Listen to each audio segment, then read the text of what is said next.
There is something about Michigan in the 1960s that people who lived through it can't forget. It was the sound of factory whistles in the early morning, the steady rhythm of metal stamping steel, and the quiet confidence that came from knowing tomorrow looked much like today. Michigan in the 1960s was built on work, routine, and pride. The assembly lines never seemed to stop. New cars rolled off them every day, and neighborhoods filled with families who believed they had found something permanent. Suburban streets stretched outward from Detroit, radios played Motown hits, and living rooms glowed with the light of black and white televisions each evening. This was a place where a single job could support a family, where a new car in the driveway meant progress, and where the future felt structured and secure. If someone lived through it, they know exactly what made that decade so distinctive. Michigan in the 1960s had a look and a feeling that was instantly recognizable. The most powerful symbol was the automobile. Big American cars filled driveways and parking lots, their chrome shining as a reflection of industrial success. Ford, General Motors, and Chrysler weren't just companies. They were pillars of everyday life, shaping schedules, neighborhoods, and ambitions. Factory lunch pails, early morning shifts, and union badges became part of the visual language of the state. Entire communities moved in sync with the rhythms of the plants. At the same time, new suburban developments expanded outward, offering clean streets, trimmed lawns, and a sense of order. From radios came the unmistakable sound of Motown, music born in Detroit but heard everywhere. These images, sounds, and routines blended together into a single identity. These symbols defined Michigan in the 1960s. The 1960s was a time when Michigan stood at the height of American industrial power. The auto industry was strong, factories were busy, and steady union wages gave workers a level of security few questioned. This meant that for many families, life followed a predictable path: graduate, get hired at a plant, buy a home, raise children, and expect to retire with a pension. But beneath that stability, the decade was also marked by deep social change. The civil rights movement reached Michigan's industrial cities, exposing racial inequalities that had long been ignored. Detroit, in particular, struggled with segregation, housing discrimination, and economic divides that placed intense pressure on urban communities. In 1967, those tensions erupted during the Detroit riot, one of the most destructive civil disturbances in American history. The event shocked the nation and marked a turning point for the city and the state. While many residents still felt secure in their jobs, the sense of permanence began to crack. This shaped the identity of Michigan in the 1960s. Living in Michigan in the 1960s often meant settling into one of the fast-growing suburbs that surrounded cities like Detroit, Flint, and Dearborn. Rows of newly built ranch-style houses stretched across quiet streets, each with a driveway, a small front lawn, and a backyard meant for family gatherings. These homes were modest but solid, designed for stability rather than luxury. Inside, the look was unmistakably of its time. Wood paneling lined living room walls. Thick carpeting softened the floors. Large sofas faced the television, which had become the center of family life. Evenings were predictable and comforting. Dinner at the table, followed by television news or variety shows, watched together. The house was not just a place to live, but a symbol that the system was working. Most families relied on a single steady income, usually from factory work. That paycheck paid the mortgage, supported the children, and still left room for a car in the driveway and occasional vacations. The idea of long-term security felt real. This look became instantly recognizable as 1960s style. If this picture of everyday life feels familiar, you're not alone. Many families built their futures around homes just like these. Feel free to share what your house looked like back then. Those details keep the memories alive. In Michigan during the 1960s, the automobile was more than a convenience. It was a statement of identity. This was the heart of America's car industry, and people took pride in what they drove. Large sedans with wide bodies and shining chrome-lined suburban streets. A new model in the driveway often meant a promotion at the plant or a good year on the assembly line. Most families relied on their cars for everything. Suburbs were designed around driving, with wide roads, shopping centers surrounded by parking lots, and commutes that felt manageable and routine. Gas was inexpensive, traffic was light, and few people imagined a time when driving would be stressful. For many workers, the connection between labor and the automobile felt personal.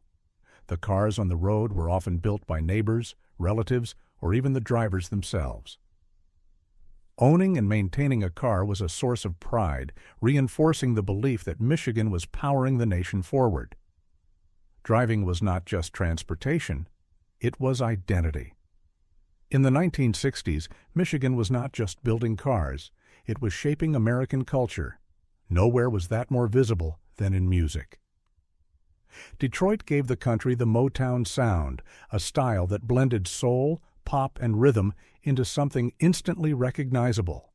Artists like the Supremes, Marvin Gaye, Stevie Wonder, and the Temptations didn't just top the charts. They became the soundtrack of everyday life, heard on kitchen radios, car dashboards, and factory floors. Television brought the wider world into Michigan living rooms each night. Families gathered to watch variety shows, sitcoms, and the evening news, which increasingly showed images of the civil rights movement and the Vietnam War. The TV set became both entertainment and connection, shaping how people understood a rapidly changing nation. Radio remained just as important, especially in cars. Driving to work with Motown playing felt like being part of something larger, a shared rhythm that connected Michigan to the rest of the country. Being in Michigan meant being part of America's industrial and cultural heartbeat. Before we continue into the local symbols that truly set Michigan apart, if you're enjoying this journey through the past, consider subscribing. There are many more decades and places still waiting to be remembered. Michigan in the 1960s was defined by places and traditions that made it unlike anywhere else in the country. Detroit stood at the center, known worldwide as Motor City, a place where factories didn't just provide jobs, they defined identity. The massive Ford complex in Dearborn symbolized American manufacturing strength, employing generations of families who took pride in building something tangible. Beyond the factories, local culture held communities together. High school football on Friday nights filled bleachers and brought entire towns together under stadium lights. These games weren't just about sports, they were about belonging. Michigan's geography also shaped daily life. The Great Lakes influenced weather, recreation, and industry, giving the state a sense of scale and resilience. Work, community, and place were deeply intertwined. Michigan didn't need to prove itself. It simply functioned, steadily and confidently, as a backbone of the nation. This was Michigan, built by work, water, and wheels. Food in Michigan during the 1960s was practical, filling, and built around routine. Family dinners mattered. Evenings often meant sitting down together at the same table, at the same time, after a long workday. Meals were simple but hearty. Meatloaf, potatoes, casseroles, and vegetables cooked without much ceremony. The goal was comfort and nourishment, not variety. Diners played an important role, especially for factory workers finishing late shifts or grabbing breakfast before the morning whistle. Coffee was strong, portions were large, and conversations were familiar. Fast food was beginning to appear, but it hadn't yet replaced home cooking.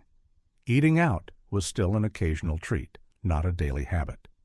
Food reflected the era itself, steady, predictable, and tied closely to work and family life. These flavors defined everyday life in the 1960s.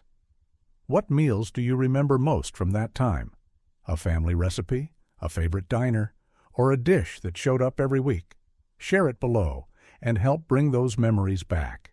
Life in Michigan during the 1960s was often remembered for its stability, but it was not without serious challenges. Beneath the steady paychecks and orderly suburbs, deep social tensions were building. Racial segregation, especially in cities like Detroit, created sharp divides in housing, education, and opportunity. Many neighborhoods lived side by side, yet remained worlds apart. Industrial success also came at a cost. Factories brought pollution, and air quality in urban areas suffered. Smokestacks were seen as signs of prosperity, even as they darkened skies and affected health. Then, in 1967, long-simmering frustrations erupted during the Detroit riot. The violence shocked the nation and permanently altered the city's future. For many families, daily life continued much as before. Jobs were still there, routines held, but the sense that everything was permanent had been shaken. But most people accepted this as part of the era. Every decade carries both pride and pain. If this part of the story resonates with you, feel free to share your thoughts or memories in the comments. What defined Michigan in the 1960s was stability. For those who lived through it, this was a decade built on routines that felt dependable and futures that seemed clearly mapped out. A steady job at the plant meant a steady life. Homes were affordable, neighborhoods felt permanent, and many families believed that tomorrow would look much like today. And that was reassuring.